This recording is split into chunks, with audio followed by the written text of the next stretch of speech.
Palhoça Transparente.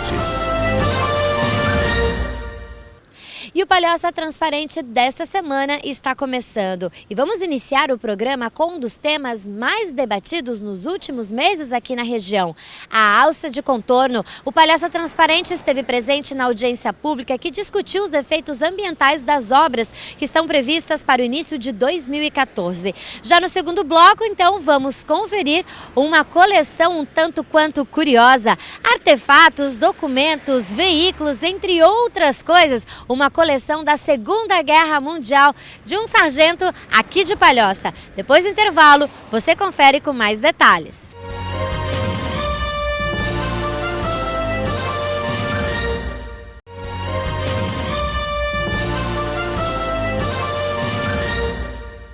No dia 13, semana passada, aconteceu em Palhoça mais uma audiência pública para que a população, junto com a NTT e o IBAMA, finalizem e esclareçam os últimos pontos em relação ao traçado do anel viário da Grande Florianópolis. E o Palhoça Transparente estava lá para conhecer as opiniões dos prefeitos, dos empresários e da população. Para os prefeitos de São José e Biguaçu, o anel viário trará benefícios e qualidade de vida. Sem sombra de dúvida, a alça de contorno vai ser a obra mais importante da mobilidade que existe na região da Grande Florianópolis nesse momento. Haja vista que a atual BR-101 já está totalmente sem condições de passar mais esses caminhões pesados de carga que vai de norte a sul, ou sul-norte. Então a alça de contorno da Grande Florianópolis vai ser a obra que vai inclusive viabilizar outras obras importantes que não precisam mais estar sendo feito na ilha. E nós entendemos que a partir do momento que essa obra ficar pronta, até repartições públicas do governo do estado poderão ser deslocadas, até do governo federal também, para aquela região, um aeroporto lá na região de Tijucas, entendeu? Então o foco do anel viário, a mudança desse foco é que vai ser muito importante. Então a obra com 4 pistas, de trânsito rápido, que vai dar a liberdade de todos nós da região de ir e vir. Ir e vir. Hoje nós não temos essa liberdade, não sabemos a hora que chegamos ao destino quando nós saímos de uma cidade para outra. E a alça de contorno vai dar toda essa condição e digo sem medo de errar que é a obra mais importante de toda a região nesse momento. É extremamente importante nós retirarmos daquela região que já é extremamente urbana o trânsito pesado que se desloca do norte para o sul do país ou o contrário. Então, transpor esse trânsito para uma região mais afastada vai ajudar muito o desenvolvimento econômico da região e a qualidade de vida das pessoas, porque hoje ali é o terceiro maior ponto de estrangulamento no trânsito e também de acidentes. Uma nova data foi marcada para março de 2014, com o início das obras. A concessionária será fiscalizada em cada etapa do projeto. E o prazo para o início das obras é em março. Então, depois dessa audiência pública, vão ter os trâmites legais e nós esperamos que o IBAMA conceda a licença e que nós possamos começar essa obra impreterivelmente em março. Hoje já tem, se não me engano, 126 obras em toda a rodovia. E essa é mais uma das obras que estão estabelecidas dentro de um TAC que foi estabelecido com a concessionária. Empresários da região aguardam a finalização das obras para ter maior agilidade nas entregas e recebimentos de seus produtos. Com certeza, muitos benefícios, para toda, não só para a classe empresarial, mas para a comunidade. Nossos funcionários, com certeza, vão ficar menos tempo no trânsito, vão ter, em caso de emergência, uma mobilidade maior. O custo de transporte também pode diminuir, o custo de manutenção de frotas também pode diminuir com essa obra. É uma obra de suma importância. A gente quer o equilíbrio de boas ações para um maior número de pessoas ser beneficiada. Claro que alguém vai ter que sempre ceder, A gente pede o equilíbrio e o bom senso para a gente ter uma boa escolha, manter o trajeto onde vai diminuir o impacto para o município. A gente tem indústria de imóveis aqui, há 25 anos e a gente se sente bem prejudicado por essa questão, atola muito, o fluxo industrial. Então, tanto para funcionários quanto para toda a indústria em si, próprio trecho Mercosul sofre com isso, né? E a população busca uma melhor qualidade de vida e um acordo justo para os mais afetados com esta situação. Todos nós que estamos aqui somos moradores comuns, não somos políticos e nós queremos o contorno, só não queremos o trajeto que foi alterado. Ano passado, neste mesmo local, dia 17 de outubro, o atual diretor-geral que se encontra aqui, Jorge Bastos, prometeu que o traçado ia passar em área rural da Palhoça, ia passar por trás do Pedra Branca e ia sair depois do Rio Cubatão. Ele prometeu, foi filmado, foi gravado, tenho isso comigo, original do IBAMA, e agora em março foi alterado. Então não cumpriu a sua palavra, está enrolando toda a população de Palhoça, passando por área urbana, atrapalhando todo o desenvolvimento, a vida das pessoas. Nunca eles apresentaram algum motivo técnico, agora 2 semanas antes da audiência pública eles vêm com motivo ambiental. Não foi feito estudo ambiental nesse lugar, só foi feito um lá no Rio Cubatão e agora eles querem empurrar o pior trajeto para Palhoça. Ano passado o Biguaçu estava com a mesma questão. Na audiência pública eles mudaram em Biguaçu e mudaram em Palhoça. Ouvindo a manifestação das duas populações. Agora, em março, eles mudaram de Palhoça para a área urbana, enganando a população novamente. É isso que nós queremos. Nós não queremos atrapalhar a audiência, nós só queremos justiça, que seja cumprido o que foi firmado em audiência pública no dia 17 de outubro, nesse mesmo local. Só que nós estamos lutando, não é cada um por si, é pela população toda, é pela Palhoça. Tem gente que ia passar, não vai passar mais, mas está na luta junto com a gente.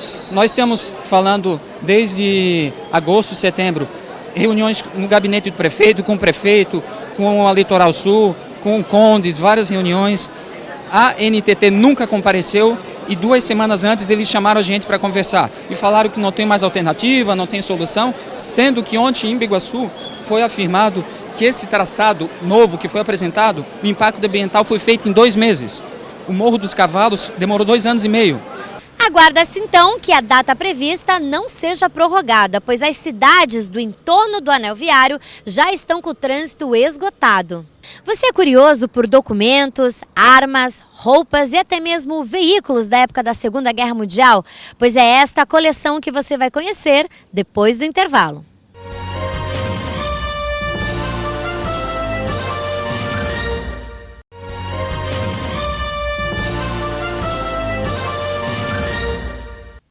E na semana passada comemoramos a Proclamação da República.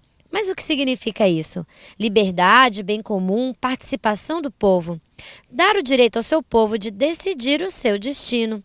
Mas, muitas vezes, para um país alcançar sua plenitude, conquistar o seu espaço geográfico é necessário o uso de forças armadas.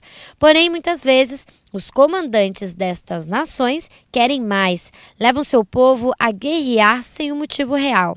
Assim, muitas mortes e muitos heróis entram para a história. Encontramos em Palhoça um pedacinho desta história. Veículos, vestimentas, documentos da Segunda Guerra Mundial, relíquias que você vai conhecer aqui no Palhoça Transparente. Em um lugar onde a história do Exército Brasileiro e também da Segunda Guerra Mundial é contada peça a peça, nada melhor que aproveitar e trazer alunos de escolas e também soldados que estão ingressando no Exército Brasileiro. Foi um conflito em que morreram mais de 50 milhões de pessoas. Naquela época em que o mundo tinha uma população bem menor do que a atual. Então, isso aí a gente tem que tomar muito conhecimento, passar esses conhecimentos para os outros, para os alunos que nos visitam, para que um conflito dessa natureza não volte mais a acontecer.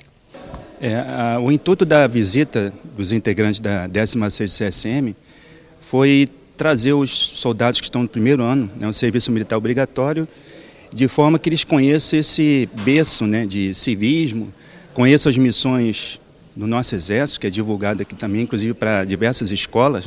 Você deve ter uma peça aí predileta, uma curiosidade que deve mexer contigo. Eu tive a oportunidade de participar de uma missão de paz em Angola, e vemos aqui também viaturas e equipamentos que foram utilizados em missões de paz, inclusive na primeira missão de paz em 1947, na região do Canal de Suez, Então isso me faz reportar e recordar muitos momentos vividos nessa missão cumprida nos territórios africanos, particularmente no país em Angola. Tudo começou em 13 de maio de 1945. Na Europa acontecia o Banquete da Vitória. Os países aliados venceram a Segunda Guerra Mundial e os oficiais comemoravam este feito. Já no Brasil, no mesmo dia, nascia Dudevant dos Santos Teixeira. Destino? Coincidência? Mas o menino Dudevant se apaixonou pelo Exército Brasileiro. Aos 18 anos, veio então do interior do estado para a capital se alistar no Exército. Mas, como era uma época difícil e morar no interior, na roça, era sinônimo de ter que ajudar a família. Ficou na reserva. Voltar para o interior já não era uma opção. Então, na capital, foi estudar e se formou engenheiro. Mas o seu sonho continuou ali guardado. Assim que se estabilizou na vida, começou a realizá-lo, a buscar peças e a história do Exército Brasileiro. 13 de maio de 1945, quer dizer alguma coisa para você? Na história do Brasil e na história do sargento, tem duas coisas muito importantes. Como bom apaixonado, nada melhor que uma bela de uma coincidência, né, sargento? Pois não, realmente o 8 de maio de 1945 foi o dia da vitória das nossas forças fabianas na Itália. E no dia 13 de maio de 1945, os nossos comandantes fizeram o almoço da vitória em Alexandria, e onde estavam presentes todos os oficiais e alguns oficiais também americanos. Agora tem dois detalhes. Ele nasceu nesse dia e também ele está aqui em mãos, gente, o cardápio original do almoço da Vitória, do banquete da Vitória. E essas assinaturas aqui são de todos os oficiais brasileiros? Sim, todos os oficiais brasileiros e alguns oficiais também americanos que estavam presentes nesse jantar. Inclusive aqui a gente tem aqui a assinatura do Castelo Branco, que foi o presidente depois logo da guerra, né, na época da ditadura militar. Então isso aqui realmente é um documento, é uma história, né, do nosso país, uma história aí do final da guerra. E eu quero conversar com você, quero que você conte pra gente, né? Você já nasceu no dia do Banquete da Vitória. Essa tua paixão tá no sangue? Como é que surgiu toda essa tua vontade de fazer essa coleção toda de peças, documentos, enfim, tudo que a gente encontra aqui? Pois não, realmente eu sempre fui um apaixonado por coisas militares, coisa da caserna. E durante os anos todos eu fui adquirindo peças e fui guardando essas peças. Eu construí muito no interior de Santa Catarina, na parte de Blumenau também, então essas peças todas eu ia guardando. Teve uma época em que eu resolvi grupar isso tudo nesse local. Então foi em 2007 que eu construí esses galpões e aqui eu juntei todas essas peças e mais algumas que isso é uma cachaça. Todo dia você vai adquirindo e consegue resgatar peças históricas. Mas de onde vêm todas essas relíquias da história mundial? Pois não, isso é uma garimpagem, uma eterna garimpagem que a gente faz. As viaturas, no caso, eu tenho grandes amigos que são caminhoneiros. Eu já fui, inclusive, motorista de ônibus e tenho uma amizade muito grande com esse caminhoneiro. E eles sabem do meu hobby e onde eles passam que notam uma viatura diferente, eles batem uma fotografia e me mostram. Sendo uma viatura histórica, eu vou lá e resgato. As peças, no caso, esse cardápio veio da Itália. Então, as peças você vai resgatando em leilões, em viagens internacionais, viagens locais também com colecionadores daqui da região. Então tem investimento psicológico, emocional e investimento financeiro, porque não deve ser barato também, né? Tá recorrendo a leilões a outros países para ter essas peças históricas. Não, sem dúvida. Valores eu não costumo divulgar muito, porque imagine a minha esposa notar a minha contabilidade aqui do museu, eu vou ter que... Tá complicado. Estou complicado em bolsas e sapatos o resto da vida, então eu prefiro deixar esses valores separados. Uma quantidade incontável de peças, de detalhes garimpados no dia a dia. Não, eu ainda não tenho tudo, eu tenho todo registrado, mas não tenho ainda catalogado. Como eu falei, isso não é um museu, isso é uma coleção particular, em que eu ainda estou na ativa, tenho a minha construtora para cuidar. Isso aqui trata-se de coisas das horas vagas, das horas de lazer, que eu me dedico a isso aqui. Mas o acervo é bem grande, eu não sei te estimar assim, um número de peças. Todo mundo sabe, através de filmes, documentários, que realmente foi uma época traumática, né, para toda a nação, para todos os países. A gente tem mais de 100 países, 100 nações envolvidas na Segunda Guerra Mundial. Agora vamos falar um pouquinho de gosto pessoal. Tem alguma coisa aqui que é o teu mimo, que é a peça que você mais gosta, mais cuida? Não. O que acontece é o seguinte, cada peça dessa aqui é como se fosse um filho. Então você não gosta mais de um filho do que o outro, entende? Então todas elas para mim são iguais. Bom, estou dentro aqui de um GMC de 1942, fez parte da Segunda Guerra Mundial. Digamos assim, pode ser o xodó do sargento, porque foi a primeira peça dessa coleção maravilhosa e histórica. Agora vamos voltar ali à tua busca, né? Entre essas tuas buscas, tem alguma curiosidade que poderia relatar pra gente? Algum momento assim que realmente marcou, justamente por você ter ido em busca dessa peça, desse instrumento, enfim? Sim, sem dúvida. Eu tenho uma viatura aqui que foi a primeira viatura que eu adquiri militar. E essa viatura estava abandonada numa fazenda em Braço do Norte. Eu fui lá com a minha mulher e o meu netinho, convidei ela para dar um passeio e cheguei até esse local e a viatura estava lá, já bem deteriorada. E aí ela me perguntou, você vai comprar isso aí? Eu digo, não, eu já comprei, só vou atrás de um caminhão para levar. Então essa foi a primeira viatura que eu comprei. Já me dirigi até Macaé, em Ferros Velhos, porque essas são viaturas históricas, o Exército não tem mais. E foi vendido já na década de 60, e essas viaturas, como tinham um guincho mecânico, elas eram muito usadas na derrubada de madeira, de floresta. Então depois, quando nos proibiu-se explorar as madeiras, essa viatura era abandonada no local. Então a gente vai lá e resgata essa viatura nos locais. Mas todas as viaturas estão funcionando hoje? São todas elas operacionais. E a diferença da nossa companhia, aqui no caso, nós temos uma companhia chamada Companhia Indestrutíveis. E são divididos em pelotões. Aqui no caso é o meu pelotão. Os meus amigos têm os seus pelotões correspondentes. O nosso diferencial é que nós estamos constantemente fazendo viagem com essas viaturas. Então já vamos a Curitiba, vamos ao Rio Grande do Sul, nós estamos sempre. Temos uma viagem agora para Amã, no Rio de Janeiro.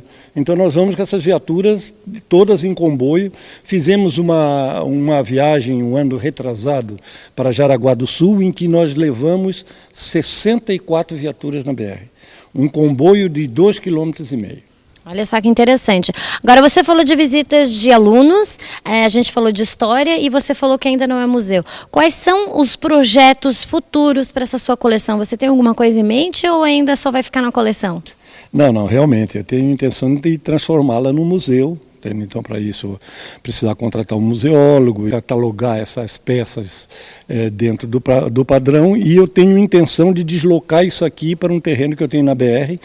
Aqui você pode tirar suas próprias conclusões sobre o que levou o mundo a um dos períodos mais lamentáveis da história da humanidade. E mais que isso, tenha embasamento para dizer não a qualquer movimento fundamentado na crença de que um povo é superior a outro.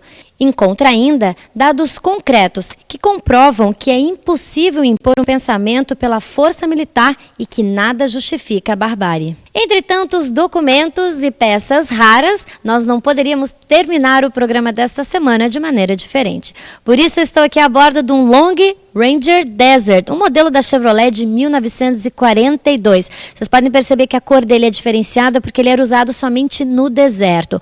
Na América Latina, ele é a única peça das 3 que existem no mundo todo.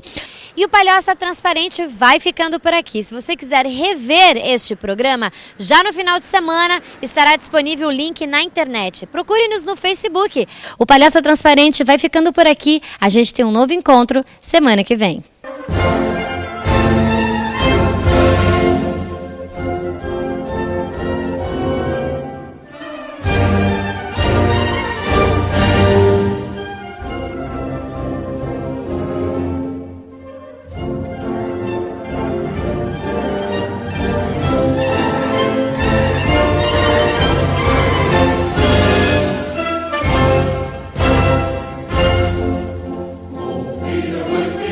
Majestade